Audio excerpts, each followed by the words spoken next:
नमस्कार दोस्तों, welcome to 10x trader. मैं हूं राजेश कुमार और आज ये बात करने वाला हूं एक ऐसे ईटीएफ के बारे में जो कि ओवरसोल्ड रीजन में पहुंच चुका है और अगर आप इस जगह पे बाय करते हैं तो बहुत ही अच्छा खासा प्रॉफिट हो सकता है। तो चलिए हम देख लेते हैं कि हम किस ईटीएफ के बारे में आज बात करने वाले हैं।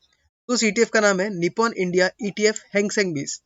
अब दोस्तों नाम से आपको दिख रहा होगा हैंगसेंग 20 कौन सा है। हांगकांग का जो मार्केट है जो है जिसको हम हैंगसेंग बोलते हैं, उसका एक ईटीएफ बना हुआ है। यानी हैंगसेंग इंडेक्स में जितने भी स्टॉक्स है उन सब के स्टॉक्स का एक म्यूचुअल फंड बना हुआ है और उस म्यूचुअल फंड्स के यूनिट जो है आप एक्सचेंज में ट्रेड कर सकते स्टॉक्स की तरह। तो ईटीएफ में ट्रेड करने का सबसे पहला फायदा हमें दोस्तों क्या होता है कि आपका पैसा कभी भी जीरो नहीं होगा। ऑफ कोर्स आपको प्राइस का फ्लक्चुएशन तो दिखेगा, आपका प्राइस कभी ज्यादा होगा कभी कम होगा, लेकिन आपको लॉस नहीं होगा, आपका बिल्कुल पैसा डूबेगा नहीं। कुछ समय के लिए पैसा नीचे आता है लेकिन उस समय को अगर आप होल्ड कर सकते हैं या उस समय पे अगर आप एवरेजिंग कर सकते हैं तो आपका पैसा बहुत ज्यादा बन जाता है।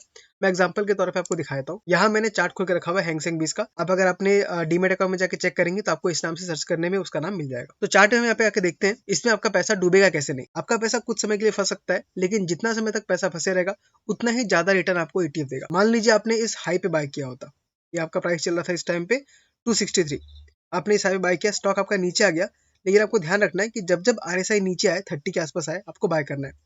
आप एक बार फिर इस रेंज में बाय किया होता, आपने इस रेंज में बाय करने के बाद अगेन आपका स्टॉक नीचे आ गया और यहाँ फिर से आरएसए 30 हुआ, आप यहाँ बाय करते, उसके बाद नीचे फिर आरएसए 30 पे आया तो आपको यहाँ बाय कर लेना है। उसके बाद आपका स्टॉक धीरे धीरे ऊपर की तरफ मूव करना स्टार्ट करता है। तो आपने इस जगह पे अच्छा खासा एक्यूमुलेशन कर लिया धीरे धीरे और जब स्टॉक ने अपमूव स्टार्ट किया तो आप देख सकते हैं यहाँ से एक ही बार में आपको 99% का यानी कि लगभग 100% दुगना का पैसा आपको रिटर्न बना के दे दिया सिर्फ एक ईटीएफ के थ्रू। तो ईटीएफ में जब भी पैसा आपका स्टॉक गिरेगा तो उसमें आपको डरना नहीं है, आपको धीरे धीरे करके उसमें ऐड करते रहना है। जितना आपका अमाउंट ऐड होगा उतना ही रिटर्न बहुत अच्छा बनेगा।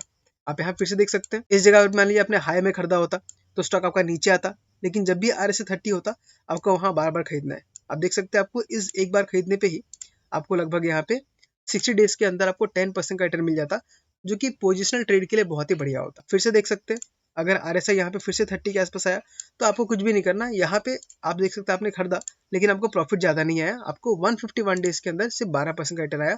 यानी 1.5 साल चलेगा लेकिन 12% का रिटर्न आया।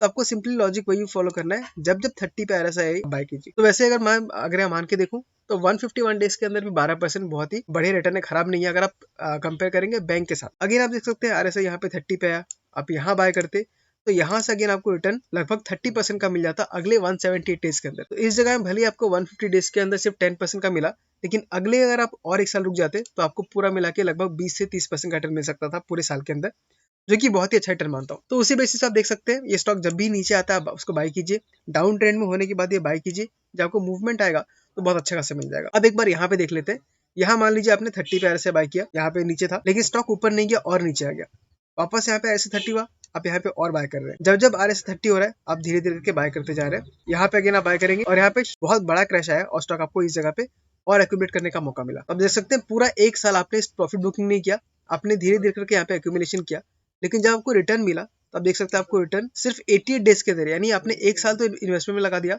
उसकी 88 डेज के अंदर आपको लगभग 50% का रिटर्न मिल गया, जो कि बहुत ही बढ़िया रिटर्न हो सकता है। ऑफकोर्स अगर आप यहाँ पे बीच में छोटा छोटा प्रॉफिट लेना चाहते हैं तो आप बुक कर सकते हैं, क्योंकि आपको इस जगह पे अगेन 11% का प्रॉफिट मिल गया, इस जगह पे अगेन आपको लगभग 6% का प्रॉफिट मिल गया। तो अगर आप 5-6% की प्रॉफिट में निकालना चाहते हैं तो निकल सकते हैं, लेकिन अगर आपको लंबा प्रॉफिट चाहिए तो धीरे धीरे एक्यूमुलेट कीजिए और जब प्रॉफिट देगा तो आपको शॉर्ट टर्म के अंदर ही बहुत अच्छा खासा प्रॉफिट दे देगा। आप देख सकते हैं यहाँ से फिर से स्टॉक काफी नीचे आ गया और यहाँ पे अगेन आरएसआई आपको बहुत नीचे मिल रहा है। आप देख सकते हैं स्टॉक ने काफी अच्छा खासा डाउनफॉल दिखाया और अभी जिस प्लेस से हमको स्टॉक मिल रहा है वहां पे आरएसआई 30 के आसपास से हमको घूमता हुआ नजर आ रहा है। आप देख सकते हैं यहाँ पे आरएसआई 30 है, हमारा बिकवाली भी बहुत अच्छा खासा हुआ है और इस जगह पे वॉल्यूम भी काफी अच्छा खासा आया था। आपका जो ईटीएफ है वो काफी ओवरसोल्ड रीजन में आ चुका है और यहाँ पे आपको इंटरेस्ट बहुत ज्यादा दिख रहा है। तो जब हाई वॉल्यूम आता है और जब आपका ओवरसोल्ड रीजन में आता है तो यहाँ से जब रिवर्सल देगा तो बहुत अच्छा खासा रिटर्न दे सकता है। अगर परसेंटेज में देखने का ट्राई करूँ आपको यहाँ से रिटर्न लगभग 30 से 40% का मिल सकता है, जो कि बहुत ही बढ़िया रिटर्न होगा। आप यहाँ पे देख सकते हैं मैंने यहाँ पे टिकट टेप में ओपन किया है, तो यहाँ पे भी आपको दिखा रहा है कि एंट्री पॉइंट इसका बहुत ही बढ़िया है। Good time to consider as ETF is not in the overbought zone. ये ओवरबॉट जोन पे नहीं है, हमको तभी खरीदना होता है जब ओवरसोल्ड हो गया होता है, यानी जितना लोगों को बेचना चाहिए उससे बहुत ज्यादा लोगों ने बेच दिया है। तो जब बहुत ज्यादा लोग बेच देते हैं तब धीरे धीरे बाइंग आना स्टार्ट होता है और स्टॉक फिर से ऊपर चला जाता है। तो इस वीडियो में हमने बात किया हैंगसेंग 20 के बारे में, एक ऐसा ईटीएफ है जो हांगकांग के इंडेक्स को ट्रैक करता है। तो इस ईटीएफ में आप अगर ट्रेडिंग करते हैं तो आपको बाहर के मार्केट का एक्सपोजर मिल रहा है और आपको अच्छा खासा प्रॉफिट भी हो सकता है। लेकिन दोस्तों याद रखिएगा कि ये कोई मेरा रिकमेंडेशन नहीं है, ये सिर्फ मेरा चार्ट का एनालिसिस है। आपको बाय करना है कि सेल करना है ये डिसीजन आपको खुद से लेना है। अगर मैं अपने बारे में बात करूँ तो मैंने फिलहाल इसमें पोजीशन नहीं लिया है, लेकिन जब मैं पोजीशन लूँगा तो मैं यूट्यूब में शेयर कर देता हूँ। तो अगर आप मेरे साथ जुड़े रहना चाहते हैं तो इस चैनल को सब्सक्राइब कर दीजिए।